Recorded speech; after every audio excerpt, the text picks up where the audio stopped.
Hi, I'm Kahler. Thanks for joining me. When you've had a tough day, do you often head for the mall? Have you ever said shopping is therapy for me? Or have you just found that there's no situation so difficult that a pair of new shoes won't make it better? Well, all of these statements are expressions of one form of dysfunctional financial behavior, which is using spending to medicate or soothe painful feelings or difficult emotions. When stressed or in difficult circumstances, some people drink, some people eat, some people shop. Now, I've worked with several clients with extreme forms of this behavior who've described their spending clearly as an addiction. It gives them a physical high similar to that experienced by an alcoholic or a drug addict. Like other addictions, it also has destructive consequences such as creating overwhelming debt, can drain your life savings, destroy relationships, can even steal from family members or employers. Using spending as a medicator does not always show up in such dramatic ways. Even people who live moderately and manage money responsibly can be therapy shoppers. Those are people who spend in order to make themselves feel better. At a workshop I did recently in Tennessee, I met Claire, a single woman in her 40s. She had a well-paying job and a substantial net worth. She was investing part of her income, was current on all of her family obligations, and had only a modest amount of debt. She was currently not spending beyond her means or jeopardizing her future security. From the outside, she didn't appear to be in any financial difficulty. Yet when we discussed people who medicate their difficult emotions with spending, Clara had an aha moment.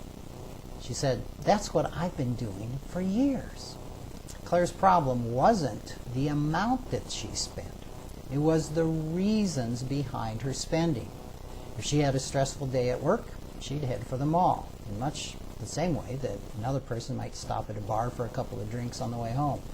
She would buy clothes, jewelry, knickknacks, kitchen gadgets, whatever caught her eye. Most of her purchases would be on sale, so she didn't spend huge amounts. She never stopped to ask herself whether she needed or had a use for or even wanted the things that she bought. She even admitted that her closets were full of dresses and shoes that she had never worn. Shopping, finding bargains, and buying herself a treat were unthinking actions she used to soothe herself when she was upset. She didn't spend more than she could afford, but she was spending time as well as money really unproductively. She was also cluttering her house and her life with clothes she didn't wear, knickknacks she didn't care about, gadgets she didn't use. Once she realized why she was shopping, Claire was able to find some more constructive ways to deal with her stress. She learned that a conversation with a friend, writing in her journal, taking some quiet time spent in introspection, or taking a walk could serve the same purpose as a trip to the mall and were certainly healthier ways to respond. Claire also learned that when she did go shopping, to pause before buying anything and ask herself a simple question. Why am I buying this? Because it's on sale or because I felt like it were no longer sufficient answers.